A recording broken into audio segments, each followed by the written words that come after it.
Hey everybody, Scout Crafty here again. It's midweek Wednesday. We got a few things to get to today. Some tool discussions. I might show you some new tools you never saw before. Send in from a good friend of the show. Let's get right to it right away. Okay, first off, you remember last week we did these beautiful crimpers that were sent in by Big Vic. And in the comments, I saw a good friend of the show by the name of Robert Bosworth said that he's never seen a Western Union splice before, because I had mentioned it, that I heard that they use these to make their Western Union splices. And he said he had to look it up, and it's not a common splice these days because it was used back in the days of telegraph, when they would run these lines from pole to pole. Sometimes the lines would break or they would be cut, and you'd have to reattach them. Now, the beauty of a Western Union splice, and I'm going to show you how it's done, is that it has strength to it. Now, if with a regular splice, okay, I'm going to show you here how to make a alignment splice out of just some regular wire here. That the transmission wire could be copper, could be whatever type they used. If ever you wonder why some pliers have a flat area here without grip, or the striations here, it's because for things like this where you want to grip wire and not put those marks in it. So we'll cut this here in about half here. Now there are two different types. There are long and short alignment splice, but we're going to make one about a medium. And for long and short, it depends how long these tails are. So that would be short, that would be long.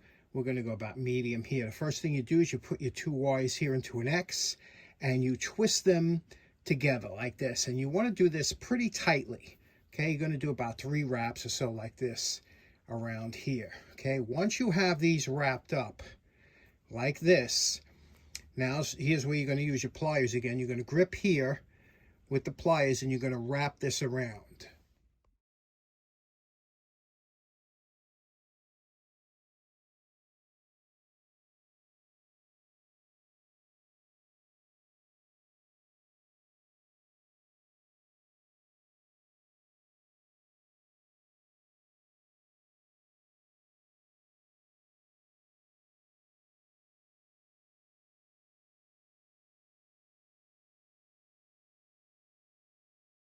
Okay, so here's our completed Western Union splice here, and you can see they're nice and tight on the sides. Now, what makes this so nice here, these pliers, is because you see these little different holes. You could size it up with the correct rounding here, and you could straighten out your splice, so you can make sure it's nice and tight all the way down by running this down here. And it does a nice job in keeping those curls and making it look real professional. That's a beautiful, beautiful splice, isn't it? Now, you can go over it with solder many times for outdoor use. They didn't do it for solder, but that's a Western Union splice, extremely strong. If I was to pull this apart, these would just crimp down and make this even a tighter joint. But that's what they're used for, Western Union splice. What do you think? Okay, next up, I've been looking forward to doing this for a while, and a while back, a good friend of the show by the name of Brian Little, and he's from Marion, Iowa, and Brian is a tool guy and has been following the channel for a long time, always great with his comments and whatnot. And Brian has a very interesting past that we'll talk about right after I show you what he sent in. He just sent in some stuff. He says, I work with a lot of tools, things like that, and I sent in some things that I find absolutely indispensable in his shop. And he thought that by going over it, it might help a lot of you out there, and I was so thankful for that. So let's go over what he sent in and his reasonings for picking out these specific tools to go over. Okay, first off, like I said, Brian does a lot of precision work, things like that, but he couldn't emphasize enough the fact of having a good source of light that isn't rechargeable. He has a lot of rechargeable lights and things, but he just went through recently a long blackout, and a lot of people during that blackout couldn't charge a lot of their batteries up and were kind of without a light. So something that uses regular batteries like this here is always good to have. In this particular, it's a 2-pack light, and you can see it has the regular light here, and it also has a light at the tip that you could use here for getting in. So this is a really handy thing, but he's so right about, I'm a big fan of having lights that have interchangeable batteries. Next up, Brian's a big fan of soft jaws for the vise, you know, and he quoted as saying, if you can't hold it, you can't work on it. So he sent over a couple different ones, and he's used all of these and likes them all. These are Bessie's. This here is from, you can see here, 3 to 6 inches here. This is the package, the model number, that it is BVNVJ. Let me show you how these work. These are like a hard, I guess like a polyurethane or polyethylene or something, very hard, nice, but not marring at all. You see it's got the neodymium magnets on the back. Put it on like this. It sticks to the jaw. You line it up here, and then you have your soft vise jaws. And again, you can move them either way. If you had to work on something here, you can move it down this way to get a better grip or purchase on your item. These are real nice because, again, they won't mar your work. And here's what the inside looks like of all the things you could hold, especially rods going sideways, you know, at an angle. Very interesting. He also sent these here. These are aluminum, but they have the magnets, as you can see here. When you put these on, you can see what you have here. Now, when you tighten these up, you have the same situation. Again, for tightening up onto whatever you're going to use it on, or across, especially this is almost like a V block in here.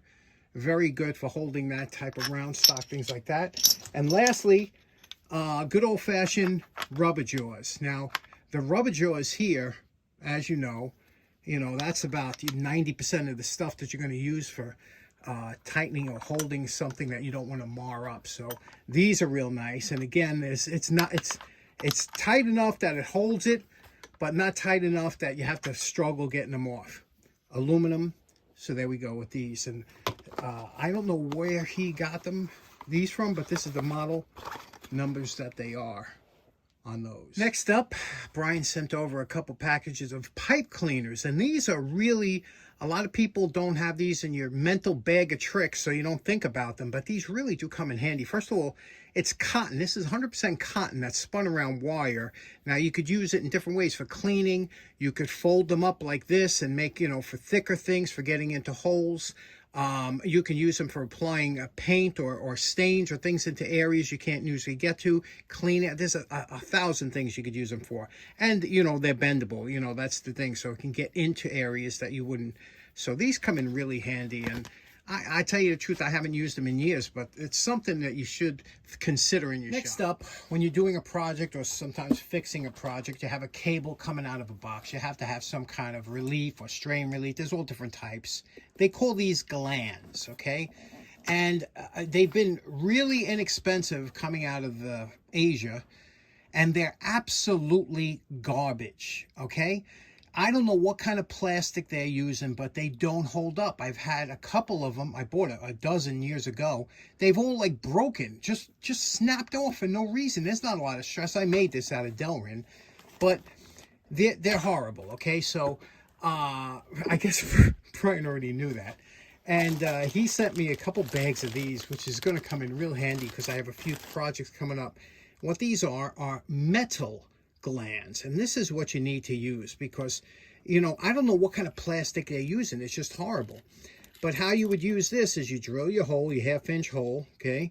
You put this in here, and on the outside you run your wire through here, and there is your bushing. And then when you tighten this up, that'll clamp down onto the line coming out and give you a nice strong permanent fix. Those plastic glands, has anybody else had problems? I've had them even snap on my Harbor Freight belt sander. That thing just broke off. They're terrible, those. So this is the way to go. So thanks so much for that, Brian. That really came in. Okay, next up, as you know, about a year ago, my good buddy Jimmy and Lisa Campanella sent over a beautiful quick wedge. I've been using these like crazy. Wedge or screw holding screwdrivers are a game changer. Somebody should introduce them to 357 Magdad because they are just fantastic. Now, what you do with these is when you have to hold a screw and you need to get a screw into an area, you know, it's difficult to do. And I can't stand magnetic screwdrivers. They always annoy me because they wind up picking up more junk than you want to. So he sent over a couple interesting alternatives. This here, you can see who makes this, Mayhew, is attaches to your regular screwdriver. See how that works? How great is that? So depending on the shank of your screwdriver, this one here is 3/16. So we'll take the 3/16 one, pop that out, okay? And how you attach it to your screwdriver is, bam, you're finished. How easy is that, right? 1, 2, 3. Now you have a screw that you have to put into an area like this one here. What you do is you place this into here, you push it down, and now this will hold the screw. See, it's not coming out until you start the screw into your hole, and then you can just move it to the side. And when you're done with it, this pops off in 2 seconds. Isn't that beautiful? Absolutely beautiful. So if you don't have a set of dedicated wedging screwdrivers, this is definitely a fantastic alternative. Let me show you another thing he said, and I'll show you why he uses these a lot for what he does. But this here is very interesting, and this is made, you see here, Furham, made in USA, Furham, and they come in different slotted or Phillips. You can see what this is here. It's a very simple design. Again, a wedge type. When you push this into the barrel, it opens up. You can see it opening up there. And there's a little, and you could do that to release it. So if you want to put a screw in, you take the slotted screw like this, you put this onto the wedge, you push it back towards the barrel, and there we go. It's in there, it's solid. You put it in, you start your screw, and when you're finished, you just give it a little, and it pops right off. 2 different sizes. This one's brass. How cool is that? Again, never even knew these existed. Somebody should introduce these to 357. I think you might like them.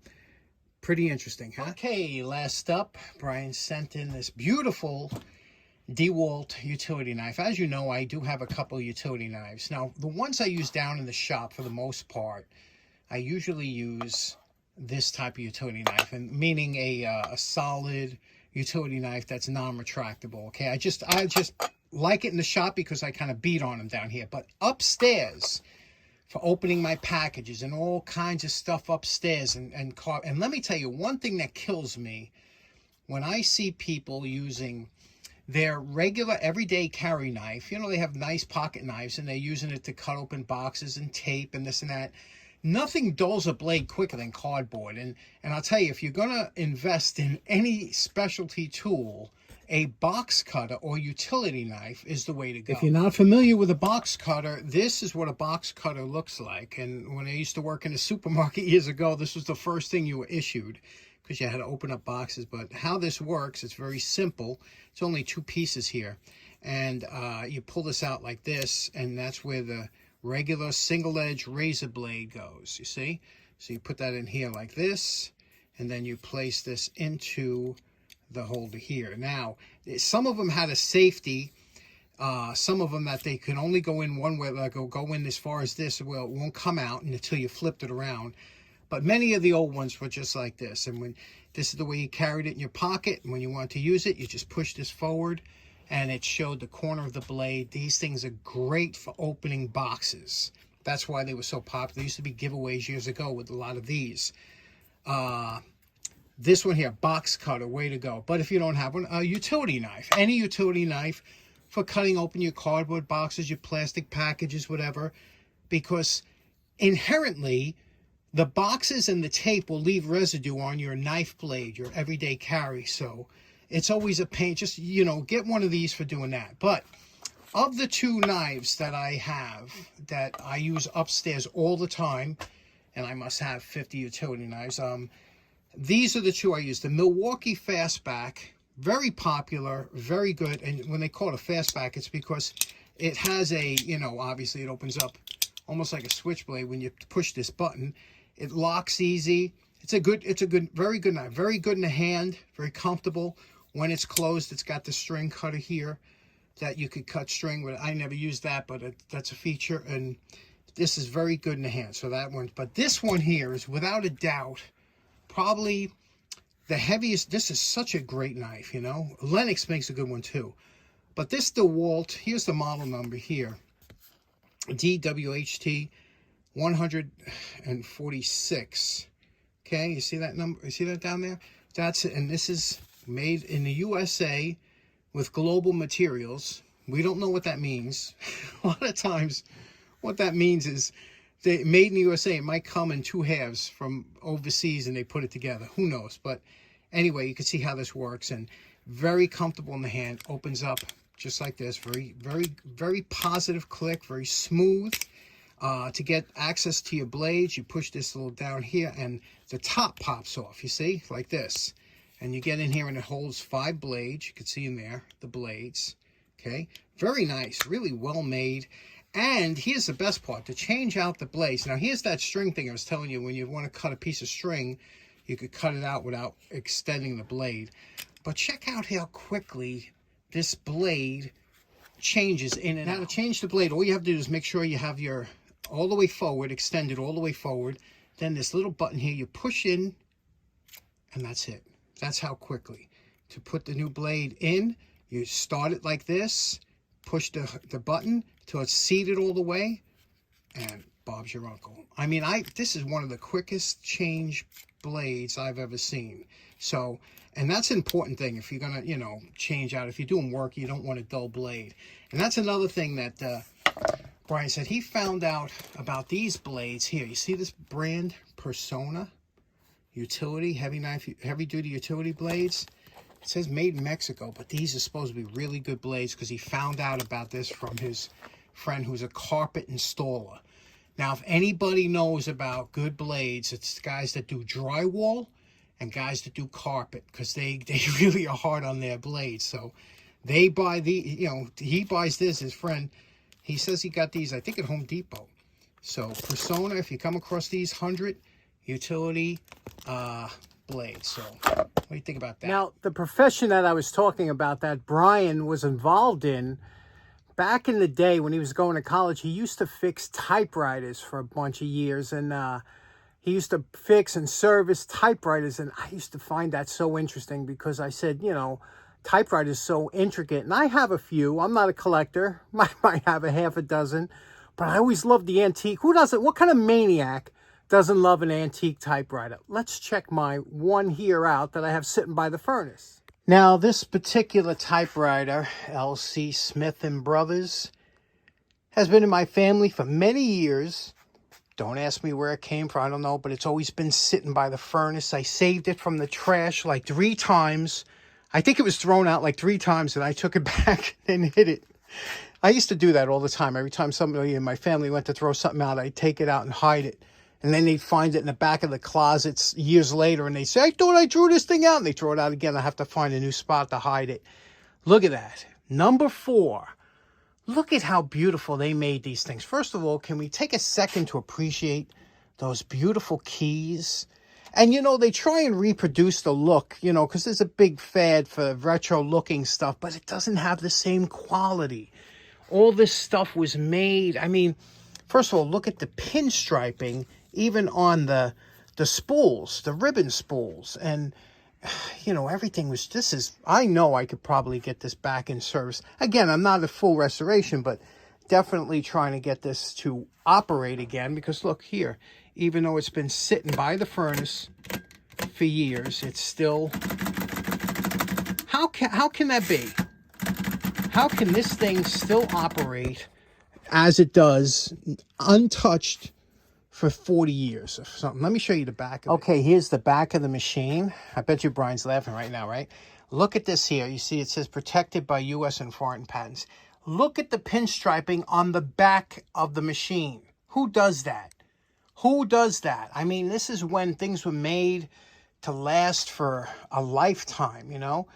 Everything was meant to be serviced. Look at the font over here on the margin. You see that? On the margins and stuff. And I know it's dirty, it's dusty, but like I said, it's not. There's the bell for when you get to the carriage. See, I know some of the terms. I took typing in high school. I thought it'd be a great place to meet chicks. I wound up sitting next to a wrestler This guy was 300 pounds, and me and him were fighting for space. Anyway, what do you think? Pretty interesting, right? One time as a kid, I saw a Royal number 10. It had the glass sides to it. And it was one of the most beautiful typewriters. I just looked at that thing and I said, wow. I mean, typewriters are always a fascinating piece of machinery. Now we got printers and, you know, there's nothing exciting about a printer, especially the way they're made today. Probably the worst made piece of garbage that could be possibly made. They, you know, they only I went on a rant about printers a while ago. I can't stand them. However, they get the job doing it, but a typewriter, boy, mechanical, whoever thought of, you know, so many different inventions. If you look at how many different types of typewriters there are and how many beautiful ones they are, just love them. So anyway, a special thanks to Brian Little for today's projects. What did you think? What's your favorite item? What do you think about typewriters? Hope you have a great day. Take care now. Bye-bye.